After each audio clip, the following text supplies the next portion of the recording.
You're listening to Later with Mo Kelly on demand from KFI AM 640.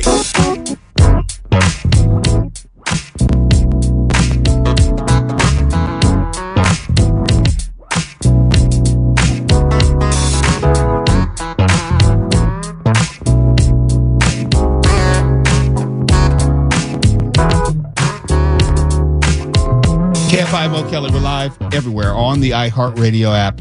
And if you don't know, I'm not going to give names, but within our iHeart LA radio family, there are, I think, 6 different people who've lost their houses. And that might be an understatement by tomorrow as more information comes in. So it's very personal for us. We are going through this with you. And because of that, I make it a point to make sure that I'm checking in with not only my friends and family, but my coworkers, people in the studio. And Isabella, we don't get to work together all that often. And I may tease you about only being 12 years old, but I haven't had a chance to ask, are you and your family okay? Yeah, so far I haven't had to get evacuated yet. Luckily, I'm in the Silver Lake area. But my great aunt did lose her home in Altadena, and we've been raising awareness about that, raising money, which has been really great so far. Like the power of social media in a positive way.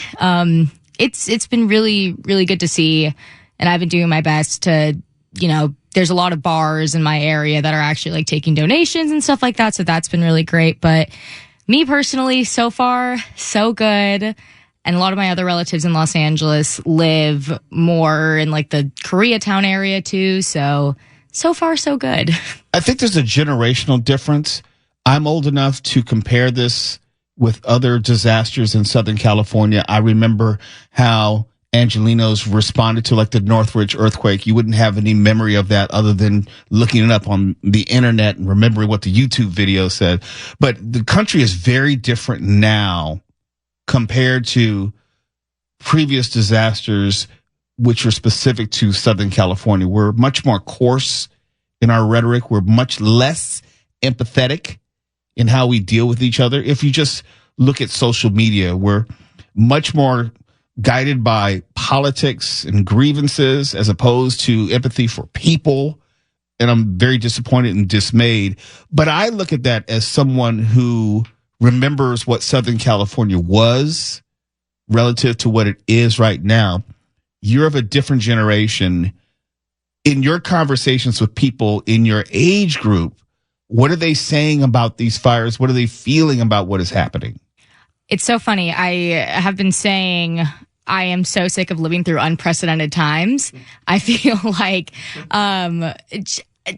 COVID, honestly, just hate to throw it back to that, but kind of desensitized a lot of people in my generation and my immediate age group to crazy things happening in our country.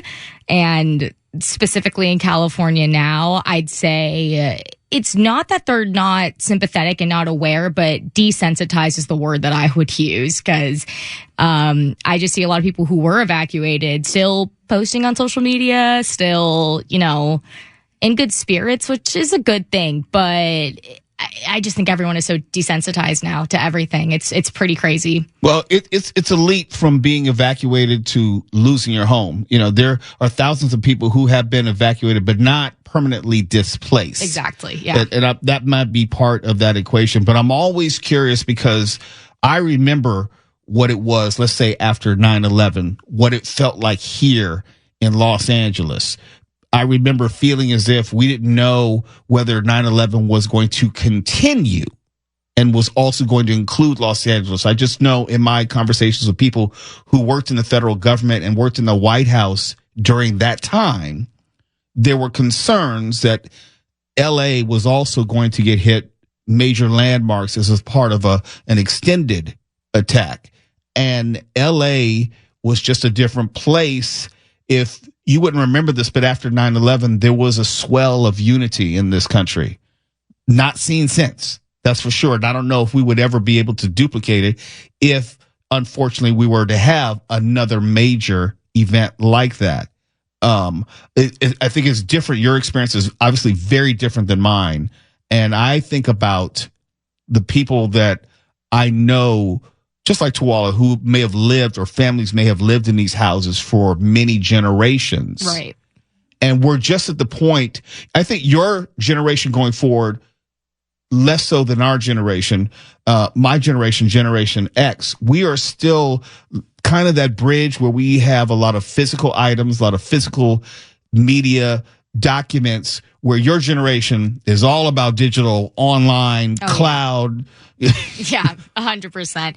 It's hilarious because weirdly, I feel like the importance of physical media is coming back a little bit in my generation as well, at least with the people who I know in my personal circle. And just amongst my inner circle, like the biggest thing is like, a bunch of people have film cameras now. It's like, where? You gotta and that's a novelty, right? It is 100%. Like, gotta throw the film cameras into the go bag. When you have film cameras, are they the kind where you have to actually buy the flash as well? Yes. So you're going real retro. Yeah. My first camera was a wind-up Kodak, and you had to buy the flash. And the flash, I think there were maybe like 8 flashes on it. There were like 8 exposures. It wasn't like unlimited flashes on a smartphone. You had to buy the physical flash, and it would pop in. And the odds of you not exposing the film and ruining it were slim and none. But that's coming back into style. Oh yeah, 100%. Film cameras like that, like it's crazy. Amazing, absolutely amazing. Now, lastly for you, were you ever, or have you been ever, because you have this proliferation of information, especially with the fires, you have so much more information than we would get during a major disaster. We have the emergency alert system, and you'd have broadcast news, but there was no 24/7 type dissemination of information. There wasn't like an outlet where the anchors were going to stay on 48 hours in a row like they have on NBC4, to their credit. Has there any, I don't know how I can ask this. Does it matter that you have all this information available? 100%. I think to a certain extent, it does drive up anxiety because it does. Okay. It's just in general, the 24-hour news cycle will always drive up anxiety. But I personally, as someone who stresses and prepares as early as possible, I am so thankful for all of this. I've been watching NBC LA. I've been listening to KFI when I'm not here, like nonstop. And I'm very, very thankful for it. But with that being said, it has been driving up my anxiety like crazy because you can't escape it. It's everywhere. It's on TikTok. I did delete Twitter, so I'm on the same boat. But like Instagram, it's everywhere. You can't escape it. I remember growing up and you had a number of quakes. Like there was a Silmar quake. I don't know if it was like maybe 1971, 72 or so. And the only way you would get information, we would listen to the radio. We would listen to KABC back then. And you get the 5 o'clock news, 6 o'clock news, and maybe the 11 o'clock news. I don't think there was anything more than that. And if you didn't get it at the 5 o'clock, 6 o'clock, or 11 o'clock, you'd have to get it in the physical print newspaper where Mark Ronner was working. And that would only come once a day. So the flow of information was very, very limited. We would not be able, if these fires back in the 1970s, you really wouldn't know what was going on. There was no way to be able to get all this information to the general public in a timely fashion because we were only getting updates maybe twice a day, maybe once a day if you're looking at a physical newspaper. I say all that to say technology has saved a lot of lives. Absolutely. A lot of lives. It's saved a lot of houses. It's saved a lot of heartache and heartbreak. And for as much as I complain about your generation and as much as I complain about technology and social media, gotta be honest, gotta be fair, it's saved a lot of people. I agree, 100%. Well, thank you for letting me bounce off you this segment. Of course, anytime. So you're 15? Nearing that, yeah. Okay. You could say that. All right, you haven't gotten your learner's permit yet, have you? No, not yet. KFI AM 640, Mo Kelly here. We're live everywhere on the iHeartRadio app. We're going to tell you about a FireAid concert, which is coming up on January 30th at the Intuit Dome, right around the corner from my house, and how the music industry is starting to coalesce, as such as the other portions of entertainment, trying to help bring people together and also help people out financially. We'll tell you about that next. You're listening to Later with Mo Kelly on demand from KFI AM 640.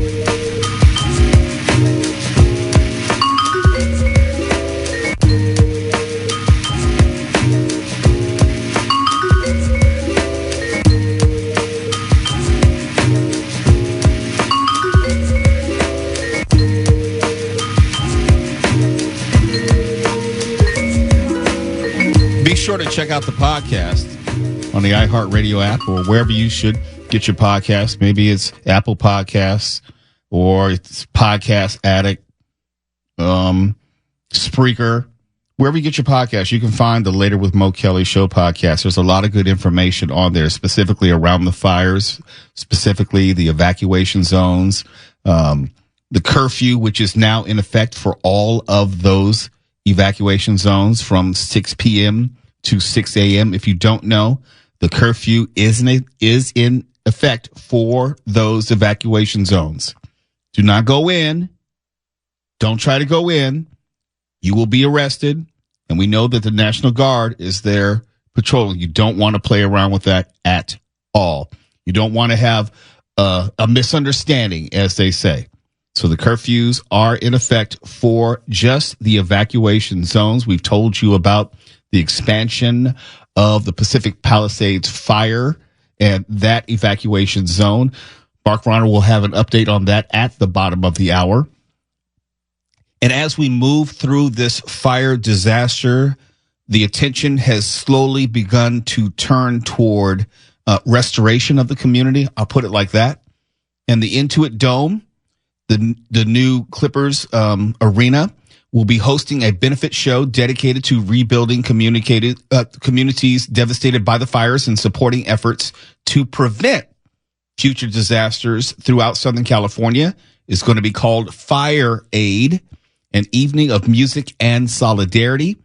It's set to take place on January 30th, and the tickets and performer information will be announced soon. Obviously, the whole lineup is not in place, but as that information is made available, we'll make sure that you know about it if you should be interested. But it's being billed as a concert where the proceeds will go toward a new 501c3 created that will focus on rebuilding infrastructure, supporting displaced families, and advancing fire prevention technologies and strategies to ensure LA is better prepared for these fire emergencies. The show will be produced by Shelley Irving and the Azoff family. If you're familiar with them in the music business, I am, in conjunction with Live Nation and AEG Presents. They are all reputable. You need not worry about them as far as their connection to the music business. I will say there will be a lot of fly-by-night charities and associations which will be asking for your donation or for you to contribute somehow. They may pop up on your phone. I would recommend great caution, and you do your due diligence and research any organization which is asking for your money that you may not receive something in return. It's a little bit different with the benefit concert. You know that you're going to get a performance of a number of groups, and you have to hope that the money is used in the way that it's originally designed to be used. But also be very skeptical. I got a few text messages that were questionable about donating here and donating there and making sure that you make financial resources available for the evacuees and everything. You're going to get a lot of those. If I'm getting them, I know that you're going to be getting them, and you just have to be very careful with that. And if you should plan to make a donation, make sure the organization is reputable and there is some way that you can verify that organization which is asking for your money. And if all else fails, just don't. Donate to the Red Cross. That's reputable. Donate to a place that you've donated before, that you know that you can depend on, that you can count on, and you're not worried about something which is just popping up out of nowhere and maybe fly by night, and you don't have any real reason to trust it. But there will be a number of benefit concerts. There'll be a number of organizations which will be putting on fundraisers to raise money. I'm quite sure with the best of intentions, but you still have to do your due diligence and make sure that your donation is going to be used in a way that it was intended and will get to the intended individuals who've been displaced or have lost their lives as well in this case. But this is just one of those times where the criminals do come out, not only as far as trying to loot and take advantage of people in where their houses are, but also online and taking advantage of your willingness to do, quote unquote, your part, to do something to help someone else. And there are going to be a number of benefits. And if you're just tuning in, just want to let you know, one of these benefits is going to be at the Intuit Dome, and it's going to be called FireAid. It probably will have a number of huge name artists. We can't tell you who that is yet because they haven't announced it yet. But they are saying that it will take place on January 30th. And from my limited experience with these big concerts, which come together at a moment's notice, Tuala probably has his own perspective because he's done more concerts than me. Part of the reason why they don't know who's going to be performing, they have to make sure with these artists that it's the date is available in his or her schedule to come to LA on basically a moment's notice. What is it? We're talking about 20 days, fewer than 3 weeks. So that's a quick turnaround for big name artists who may already be on tour in the United States or maybe even internationally, or just are touring in support of their own albums. So it's not easy to just bring big name talent to LA if they're not already in LA and not already available. Let's say you want to get Beyonce. She might be kind of busy. Taylor Swift might be kind of busy. So, but you want to make sure you get the best talent available. These things don't come together all that easily or all that quickly. But I defer. I've only done a handful of concerts. Tuala Sharp has done, 11 of them. 11 concerts at a minimum. And when I see these events, these are names that are reputable. The individuals putting on these events, absolutely reputable. I know when we have done events, especially when they are fundraising events, when you have talent who is donating their time, but also may be on tour, they will not allow you to use their name because, say, if we were doing something at a large venue, they look at that as like, hey, those are tickets that I could be selling for my show. And I don't want people thinking that they could just come to this event that I'm donating my time for. I'm not getting anything from this. I have to pay for this with my writer, my band, and all of that. What do you mean by writer? All of the things that when an artist confirms that they're going to do a show for me, they typically have a writer. Those are all of the little niche things that they need to feel comfortable coming to do the show. And on top of the band requirements, they may say at one time we had one artist who said that they literally wanted a bowl of only red and green peanut M&Ms. We had to literally sit there and pull out every other color. We were told by this artist management that if she sees any color M&Ms besides that she would go low and throw those things all the way across the floor. You didn't get what I said right there. She would go low. Jay. So all I'm saying is there are several artists who have particulars. True story. Particulars that they will say, if I see something like that, they will go. But we have had artists who have confirmed that they will do our show, big name artists. I remember Will Smith was going to do one of our concerts, and it was when he had the song for the Ali soundtrack. And he said, hey, I'm going to do it, but I've got a big event I've got to do. So you can tease that I'll be there, but you can't say my name. Yep. And we had to do everything around that he was going to come because this was a concert where he wasn't getting paid. He was like, you're not going to sell tickets on my name. You got me thinking. When we come back, we're going to talk about some of the most outlandish tour riders ever. Some of these I knew about. Some of them I didn't know about. If you don't know, it would mean rider is what? Look, if I'm going to come perform at your venue, I got to have all these things. And if it's not right, I will get back on my bus and leave. Oh, I got a list. Oh, I got a list too. So we'll do that when we come back. You're listening to Later with Mo Kelly on demand from KFI AM 640.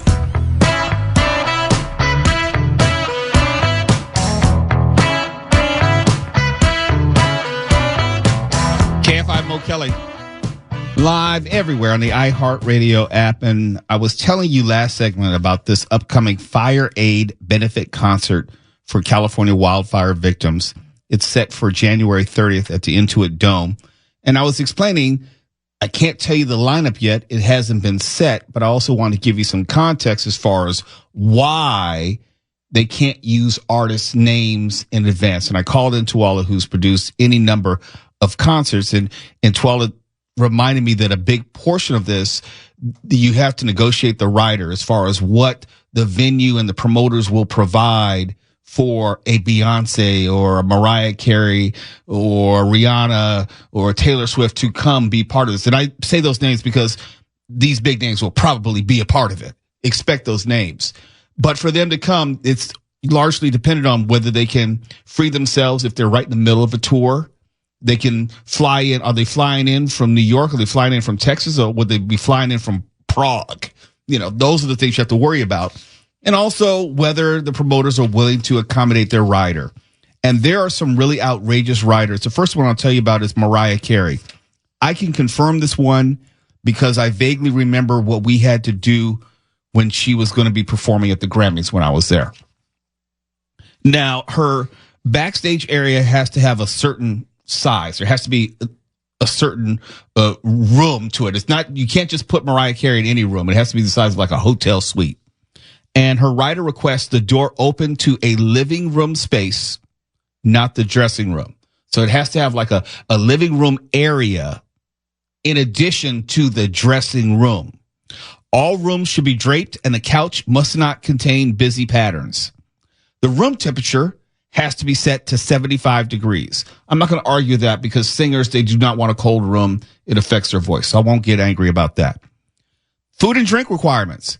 Fiji still water, Pellegrino sparkling water, fried chicken, red and white wine, 4 Joe Malone vanilla candles, and 2 vases of white roses.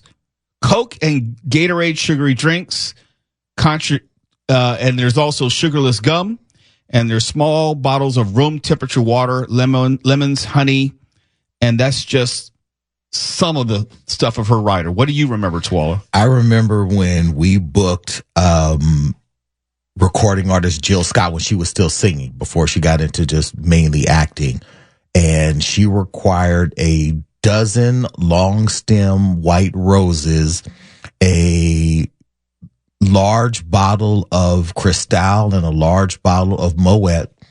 That's hundreds and hundreds of dollars. Yes, and I can't remember the food writer, but we went out, rushed out and got all of these things. And we remember she came in, she did the show, and she left. She didn't even go into the dressing room. So it's like, and these are things that I promise you, this lots of times, this may not even be the artists themselves asking for this. This is just management, yeah. This, that, and the other. So it's like, I doubt that she even knew that stuff was in there because we're like, so the Moet stuff is still in there. I remember the OJs, when we booked them, they said that they needed catered Roscoe's chicken and waffles. They didn't want us to just go and get it and bring it. They needed Roscoe's chicken and waffles to come and prepare the food. And they needed 3/5 of Crown Royal. Is it Crown Royale, the Hennessy in the purple bag or something? Yeah. Crown Royal. They had to have that in the dressing room. Yes. And that we were like, okay, so we're going to have Roscoe's come up and cook, and we're going to have the Crown Royale in the room. Rihanna required a large cheetah or leopard print rug to walk on. And it has to be clean because she'll be walking barefoot on it. Adequate lighting must be provided for a relaxed atmosphere. White drapes will be used to cover lockers or anything backstage, and a humidifier, and 4 small, clear, square vases with white tulips needed in the dressing room. If you can't find white tulips, white Casablanca lilies will do instead. What is with the artists with the white roses and flowers? That is wild. I don't know. But those are some of the things that artists will require that you have to accommodate them on for them to perform. And I've seen artists cancel performances for less. Yeah. For not having all their writer requirements met. Yes. I have actually seen, and this is something that I have seen personally, and I know for a fact none of it was used, but we had the pleasure one time. We put together a show with Jay-Z. It was the Jay-Z for Free show, and we did this at, I believe it was at the Key Club, and his writer was, and I believe this is pretty much the exact same writer. I just lost the page, but I said to myself, I remember having to get these things for his room. It was like fresh peanut butter and some type of chocolates and all these things, and there had to be Moet Chandon, and the room had to have not like a solid, it had to have solid prints, couldn't have anything wild in the room, had to be solid colors in the room, or he wouldn't even walk in. Like I think at the time it was like had to be all black. It was for the Black Album where there had to be all black in the room. We're like, okay, black chairs, black carpeting and all that, black walls. Got it. We will get it done. And the thing is, you don't get it done, you will have an artist who will hold up the show. They may not even leave. They may say, we're not going to go on right now. We're not going to go on. And they can hold the show. Right. Because at that point, correct me if I'm wrong, they already receive half in advance. Yeah. Guaranteed. Yep. And the rest is payable upon arrival. As in when they walk in the room. And the thing is you've agreed to these things. So if they leave, it's on you. You will still have to pay that bill. They're like, you did not meet the contractual demands that you signed. I'm leaving, and you will give me the rest of my money, because now you're trying to rob me of my performance funds. No, you're going to give me all that. It's serious. It is very serious. I don't know if there was one artist who walked out on us when I was like working at Warner Brothers or Virgin Records. But I remember when I was working at Virgin Records, it was providing promotional support for the Velvet Rope tour. And I remember some things about Janet's writer. And so I had to look it up just to say that, yep, this is the right one. She had to have unscented candles 3 to 4 inches in diameter. Like you just can't get any unscented. They had to be a certain diameter. Votivo red currant scent candles, and an arrangement of cut white tulips. I don't get it, but you know. And if not available, she asked for white gardenias or white roses. In the absence of those substitutes, an arrangement should be a variety of whites nicely put together. Any substitutions must be approved by the production staff. And they would send a personal assistant to coordinate her meals. And the promoters have to stock her dressing room with an assortment of fruit and beverages. Janet Jackson also enjoyed Orbit chewing gum, Gatorade, assorted Crystal Light drink mixes, and organic creamy peanut butter. There's that peanut butter thing. The peanut butter. I don't get it. Yeah. And you may remember this because for a while you were over at her label, over at working with the MCA group and all that, Mary J. Blige. Yes. She did. I remember this. I remember this because we did the Mary show, which is Mary J. Blige and Mary at the which was a weird configuration because Mary is a gospel group and Mary J. But it was a Christmas show. It was a holiday show. I know, but still, I don't think of Christmas and Mary J. Blige. I'm sorry. Yeah, it was. I mean, it was good. It was a good show. It was at the House of Blues in Anaheim. And I remember 2 humidifiers, 10 medium pre-washed bath-sized towels, no dairy or pork of any kind, 10 1.5 liter bottles of Fiji. Absolutely, positively must be Fiji. 6 cans of Diet Dr. Pepper, 6 cans of Schweppes ginger ale. Who's going to drink all that in a 3-hour period? 2 medium packs or 2 packs of Mentos, cinnamon fresh only. Cinnamon fresh only. All right, 6 cans of Red Bull energy drink, 6 bottles of Black Cherry Propels in the sports bottle. Have to have the flip top sports bottles, 8 sets of silverware, 24 napkins, and 1 tub of clean ice. No food has really been mentioned here. What are you doing with the napkins and the tub of clean ice? Okay. Assortment of drinks. And look, that person will be urinating all night long if you try to drink all that before your show or even after your show. You know, I remember once we did not have the rider or room requirements for an R&B singer. And he came and gave us so much attitude at the show that him and his entourage went back to the room and absolutely destroyed it. They threw feces on the walls. They urinated all over the floors. They smashed the TVs and they left. Give me the initials. 1 M. Singer. Wait. Is that the first or last name? That's the first name. M is the initial. The first. Yes. And he went by he was one of those one name artists.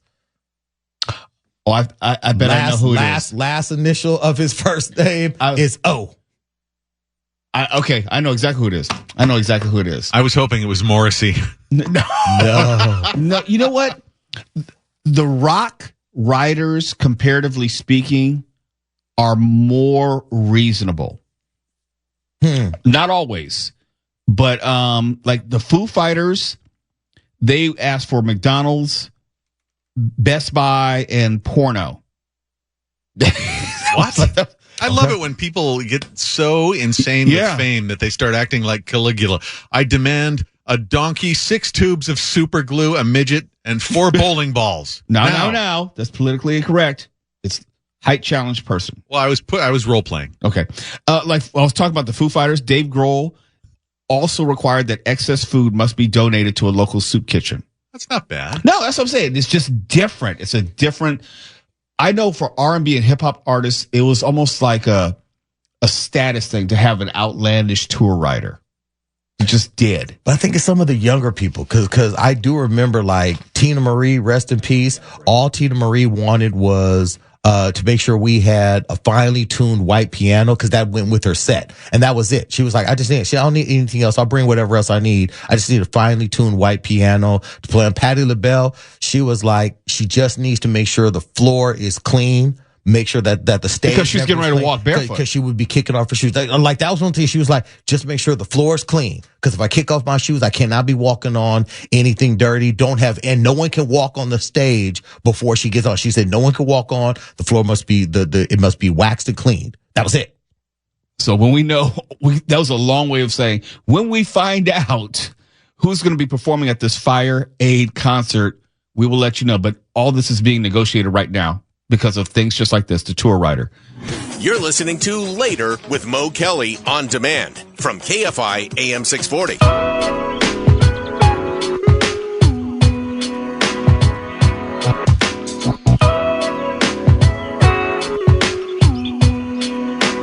KFI Mo Kelly, we're live everywhere on the iHeartRadio app, and it's been a long and difficult week for all of us. We hope to get back to regular programming on Later with Mo Kelly next week, have some more fun, laugh a little bit more, but we had to take care of each other this week and making sure that all of you were taken care of. And next week we should have a few more laughs, get back to the regular inappropriate humor, which we all know and love. Mark Ronner will be back with his usual deflections, distractions, and destructive tendencies that we all know and love. This isn't the time for your crass insults, Mo. No. I wouldn't dare do that. Not on this week because that's beneath me.